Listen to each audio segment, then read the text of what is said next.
The game is set basically at the last half of the 19th century, primarily in Louisiana. We have a large open world map. Players can pick a number of targets that they want to try to track down. Be very, very quiet and turn off your flashlight. The bosses have left traces in the maps, and that means that also people are looking for the same tracks and they're going after the same stuff, and you're going to encounter other players there. You're way too visible to get some cover. You're trying to follow the track of the boss you're hunting down, and all of a sudden you're hearing that thing that sticks out that you know is not AI. So you see birds rising up somewhere. Oh, maybe player triggered them. You hear some distant gunshots. You see some flashes in the woods. And that is the moment where you go like, okay, buddy, as a player, I heard somebody reloading. Somebody's fiddling with some lock. Somebody's opening a gate. Somebody walked too close to some dog kennel. There's somebody around me and I don't know where it is. So the resupply center is over here. Your voice is casted out in a proximity around you. So if you're too far away from your partner, suddenly they can't hear you. If you're too close to an enemy, suddenly they can. And the most scary moments of this game is when I'm in some dark bush, bush somewhere, and I'm hiding around, and I'm just hearing people moving, talking. And I don't want to move. If I make the wrong call, I'm dead immediately.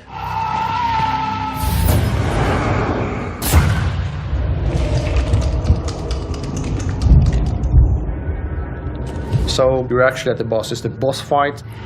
Alright, man. The spider's gonna be in here. I saw him. Then you have the kill and the vanishing phase. The vanishing phase is a defensive mission. It takes a little bit of time to open a portal to hell and send the boss back, which will send a signal to the whole map. Somebody is doing something over there. We call it the hunter becomes the hunted. Dogs back. There's a guy coming in the southwest end.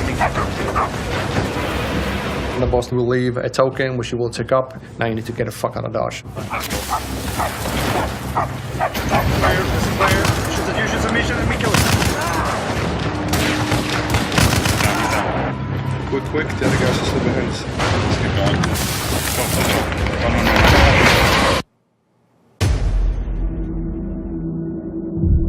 Egypt is divided. Vast armies amass, while great leaders conspire.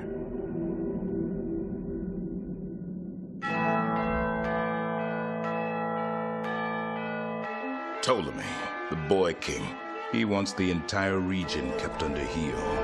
If you ally with my system, I will kill every last Roman in Alexandria. But he is a puppet. We do not know who pulls the strings.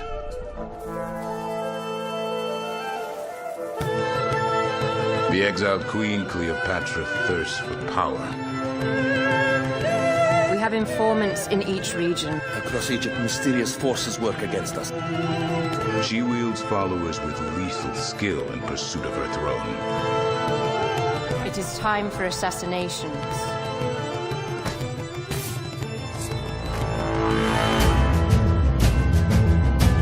Caesar, the legendary tactician, with the might of Rome at his back. His true motives are unclear. Together we can do more than Alexander did. He will have his say before this war is over. Good, evil, these are phantasms of the desert. Willpower is all that matters.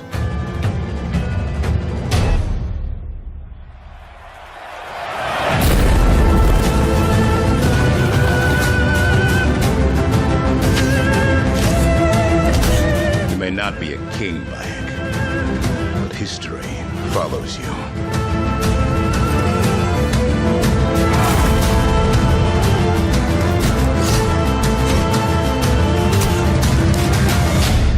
Assassin's Creed Origins. Available October 27th.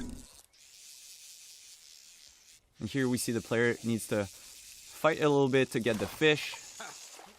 Nice, catch of the day on the menu. So it's nice to unwind with some fishing every now and then, but we know the cult isn't taking any breaks because they have an apocalypse to prepare for. As you explore the county, you'll come across cultists working hard to serve Joseph, the father of their cult. They're taking food and supplies for their bunkers, they're blocking the roads so no one can escape, and they're destroying resources so the resistance can't use them. And it looks like we spotted something up ahead. Yeah, let's take out our binoculars. Alright, seems like there's a small group of cultists there, Mari. Alright, so this looks like a forced baptism. What do you say we get in there, Phil? Yeah, let's do it. Go, Boomer! Alright, Boomer showing off one of his skills. This can really be a game changer in a fight where you're a bit low of ammo or you don't have the right weapon for the situation. He's a good dog. You know, Boomer's a great all-rounder who can support any playstyle. Even without your commands, he'll fetch guns for you, take down cultists in a fight, and he'll tag enemies and animals from far away with his keen sense of smell. And it looks like we got one here. Let's do it. Pedal to the metal. That boss bobblehead didn't even move. We're so good. We got him glued onto the dash. That's it. Boom. So it sounds like we're listening to the cult radio station. I gotta say, some of their hymns are pretty catchy, Phil. It's pretty addictive. I agree. This is the home of Nick Rye. He's a crop duster and a family man. He's doing what he can to keep his family safe and keep the cult from getting his plane, but it looks like they've beaten us here, so let's jump right in. There's no time to waste. And let Boomer kind of create distractions for us to get behind cover and help Nick fight the cultists. In Far Cry 5, you'll need to improvise and choose from a vast arsenal of weapons and find elements in the environment to take down the enemy. There we go.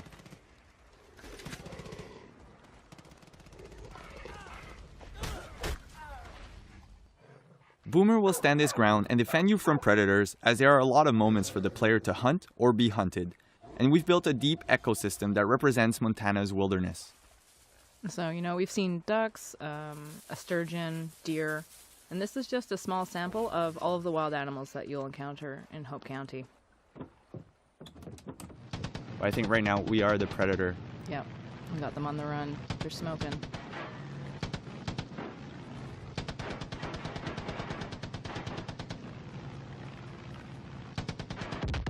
And we did it. Well done. Dead Matter is a true sandbox survival horror game. You will fight to survive in a zombie-packed, post-apocalyptic world, designed from the bottom up to foster whichever playstyle suits you best. Home to many threats, post-apocalyptic Alberta will throw everything it can at you, from hordes of flesh-crazed undead, to AI trying to make their way through the world, and of course, other players that are doing what they can to survive. Though above all else, mistakes are killer. Plan accordingly. Our massive world is based on Alberta, Canada, and it is designed to deliver an immersive world that is packed full of landmarks begging to be explored. We've developed a huge variety of procedural generation tools with artist control in mind. These tools allow our very small team of artists to deliver a large, detailed, and immersive world. All of the tools we are currently showing will be available to the modding community. The metagame manages the loot economy, the electricity and water flowing through the map, trees that have been chopped down, potential sources of contamination for resources, as well as the weather, including a season cycle. AI and zombie movement are also tracked via the metagame, and can trigger events, especially if there is a large group or horde present. These events can be interacted with and will result in potential rewards or penalties depending on your actions. Our largest design goal is replayability. Experienced players, especially those that enjoy the PvE and cooperative elements of our game, will find every session to be different from the last. This is important because we want to play our game too. There is also a variety of buildings that you can choose to reclaim in order to aid your long-term survival. This quiet, unassuming suburban home is our first example of a building that you can reclaim. That, yes, you can move furniture around, you can place lights, lanterns, generators, anything, even barricade your own windows the way that you want. It is your house. Though, no matter where you decide to stay, You'll be responsible for getting the power back up, getting some water barrels, as well as maybe setting up some furniture. Another option to choose from is a loot-filled industrial warehouse. This is for players that like to customize their gear as well as build things. If you're more of a fan of driving things, then the gas station and auto repair shop is more for you. Like the vehicles you were looking at right now, all weapons in our game are customizable. Currently we have over 50 unique melee weapons and counting in our game. This does not include any reskins or lazy edits of existing models. Every weapon will also be modifiable. The baseball bat and the machete are the best examples of where we would like to take this concept. We need your help to get a polished, playable alpha version of our game onto Steam within the next 6 months.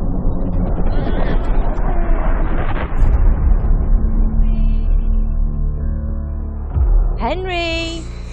Get up now. There's work to be done. Wait, what's this? You've been at that sword play again, haven't you? What got into you, Hal? You and your friends threw dung at Deutsch's freshly whitewashed house. Deutsch was talking treason in the tavern about Sigismund and the king. Someone has to bring order and reunite the Empire! That's for Sigismund! Woohoo! What the fuck do you think you're doing? We're just doing what we have to do! For sons! I'll make those smiles off your faces! Look me in the eye, Henry. If you want to convince someone that they're wrong, try using your mouth and not your fists. Henry, help us! Help us, son. Don't be a coward. If Sigismund attacks, they can't hold. We have to prepare for the worst. You spend all your days drinking and chasing wenches. What kind of fool are you, boy? You have courage, but you need training, arms, a horse. Please, take me into your service and give me the chance to learn these things. Put it all behind you. I never want to forget this. The time has come for those whore sons to pay for what they did to us. Move! Move! Sir! They're coming! There's no time! A higher level of awareness will give you some additional benefits, such as the ability to detect imminent dangers. It won't work 100% of the time, but when you get notified, be sure to react swiftly, or you may lose your life.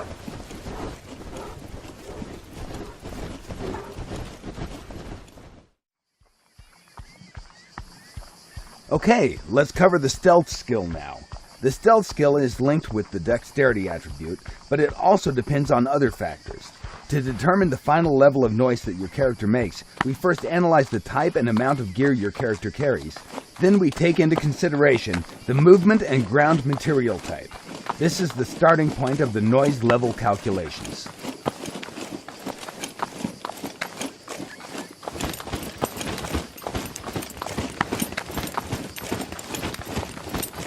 Next step is to factor in the overall weight of the character. Again, this system is fully dynamic, and it's linked directly with the character's metabolism. All things that influence body mass are taken into consideration, like fluid or food intake, for example. The larger the body, the more noise it will make.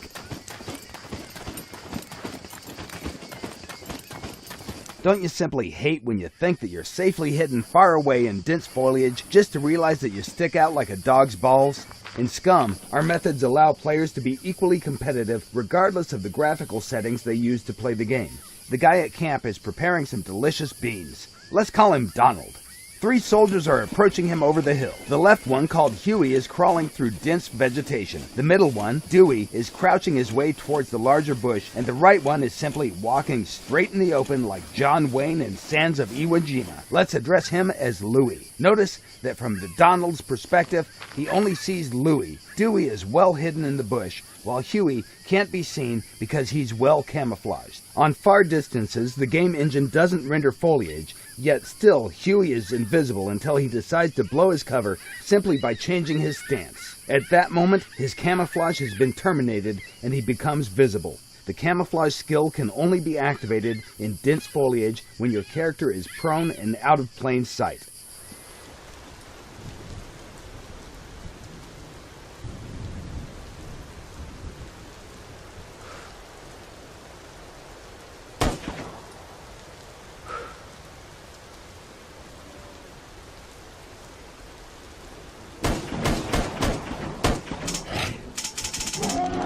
Extinction takes place in a lush, vibrant fantasy world, full of painterly textures and bright, rich colors.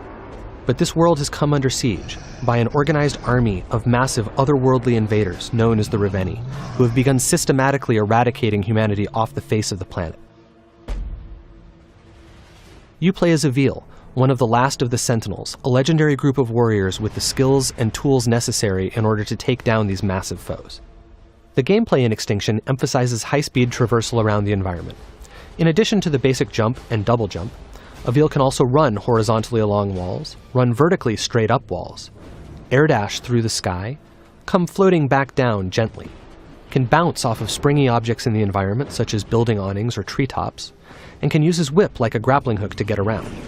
When he does this, time slows down, giving him time to plan his next move and make split-second decisions. Of course, Avil's ultimate goal is to save as much of humanity as possible. He needs to protect them from the constant onslaught of the ogres and their minions. He does this by engaging them in real-time, skill-based combat. In addition to his series of regular strikes, he can also execute powerful AoEs, launch enemies into the sky, slam them back down to the ground, cancel his attacks into rune strikes for massive damage, and cancel his attacks into dodges in order to evade his opponent's strikes. Of course, the star of the show is Avil's combat with the ogres. Now, with their minions defeated, it's time for Avil to take on their master, one of the enormous Reveni who has been rampaging through the countryside, obliterating everything in our fully destructible environments. The ogres themselves are fully dismemberable, but they wear armor in order to protect themselves. In order to take this beast down, Avil must first destroy that armor. This is done via a powerful charged-up rune strike. Once the armor is destroyed, Avil can then dismember the limb underneath.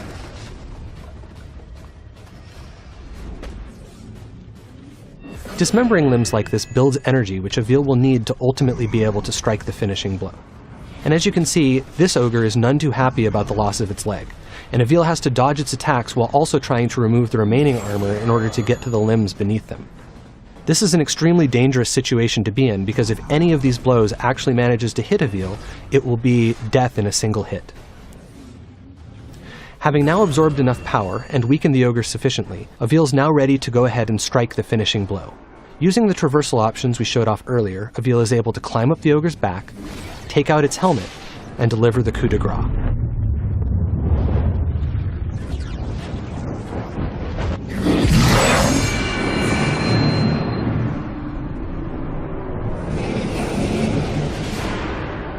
That was a relatively easy fight against a relatively basic opponent, but not all enemies are so simple.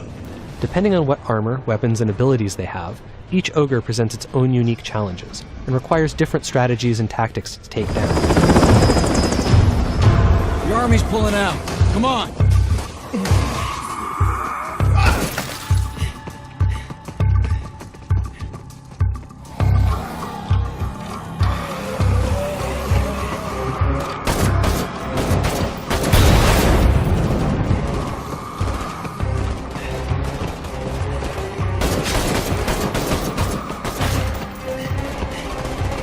Last truck, get in!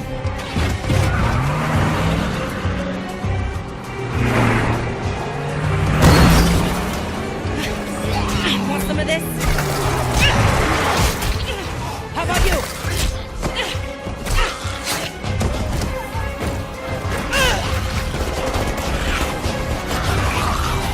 How will you decide who belongs? Thanks. I owe you.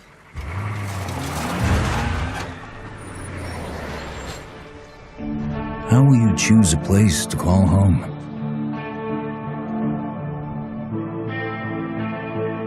How will you build it?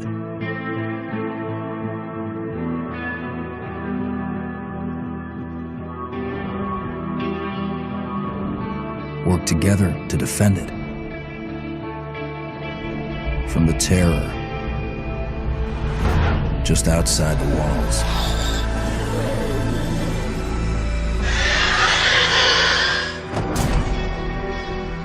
When you get hungry, cold, what risks will you take? What mistakes will you make? When the only family you've got is about to tear itself apart, will you end a life? Wait. Or save it? please. This is our only one, but we need everybody we've got.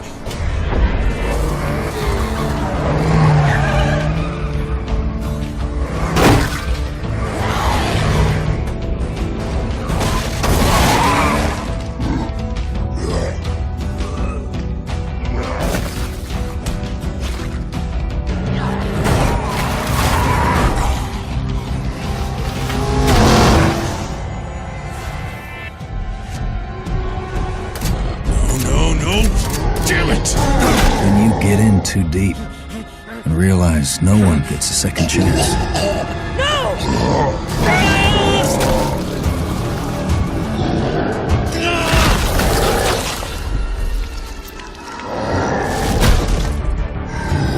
How will you find the strength to carry on?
Speed Payback. Customization is back and bigger than ever. With more variety than ever before, you're gonna need to unlock your inner master mechanic to take full advantage of Payback's offerings. You won't be limited to just body kits. This time around, every individual car part can be modified in order to craft your one-of-a-kind ride. Every race you win takes you one step closer to your dream car. Complete events to collect performance parts. It's all up to where you finish. The higher your standing, the more you'll get. Or roll up to a tuning shop to upgrade your engine, transmission, whatever you need to stay ahead of the pack. Explore the world to unearth forgotten legends. Collect and bring these classics back to life by finding or earning the perfect parts. From scrap to stock to supercar. When it comes to any customization item, everything is achievable with time and skill. Your ride is waiting. Play your way, win your way. See you on the streets of Need for Speed Payback. Space for 5 cars in our garage, but This time around, we have got a virtual warehouse. So that allows us to effectively give you limitless cars. Yeah. So you can bring them in and out of your garage and, you know, work with the cars that you want to work with. Cool. So you can do just as many as you want. Absolutely. Great. All right, so let's talk about some of these cars. So we've got the BMW M4. We had the M4 in the last game, but this time we've upgraded. We've gone for the GTS. So it's a bit more track orientated. It's a bit more performance oriented. Okay, we got some muscle as well. We've got some muscle cars. So last time around we didn't really hit the money on the muscle cars. So yeah, we've done a bit more this time around. And yeah, the Nissan 350Z, right? So everybody's been asking for it. We can't deny the fans what they want, so we've put it in Need for Speed. Awesome. And this one, yeah, it may look quirky, right? Yeah. It seems a bit out of place in Need for Speed, but what we've done is we've built this feature called the Derelict that, again, Marcus touched upon it in the live show, but what the Derelict is a way for us to kind of let the player explore the open world that we've got. It's a rich open world that we have, so we've put these cars out there in the world for you to find and explore and kind of take them back to your garage and find all the parts that you need to build them. Cool. So effectively, it takes the car from stock to scrap, that's scrap to stock to supercar. Cool. So let's jump in the Beetle and fix it up a bit. Yes, absolutely. So it's looking a bit run down right now, right? Yeah. So we want to restore it back to stock. Yeah. Now we should probably say as well, these Derelicts, you don't need to restore them like this. You can upgrade them a little bit. I think we'll show that in a little bit. Absolutely. And you could leave it like this if you wanted to. Yeah, for sure. Not my particular style, but you know what I mean. It might be somebody's style. So yeah, you can see some more of the parts. They're looking pretty good. Absolutely. So we've tried to make sure that we've got parts in every interaction point that we have for this car. We want to make sure that we've got a rich experience wherever you go on the car. We've designed a lot of parts for this car as well because, you know, out there in reality, there's not that much that you can do to a Beetle, but this is Need for Speed, right? And we want to take it that extra step further. Of course, of course. So we can play around with this car. Let's talk about some of the brands that are also a Need for Speed Payback. Yeah, so we've not ditched any of the brands that we had previously. So we've come back and we've got your Rocket Bunnies, we've got your Liberty Walks, we've got your Voltex parts, you've got APR parts, we've got all these rims that you can see right now. So many rims. So we love that stuff. We want to bring that back to the people. Of course. So I think we've done a pretty good job of showing this off. Shall we show off the big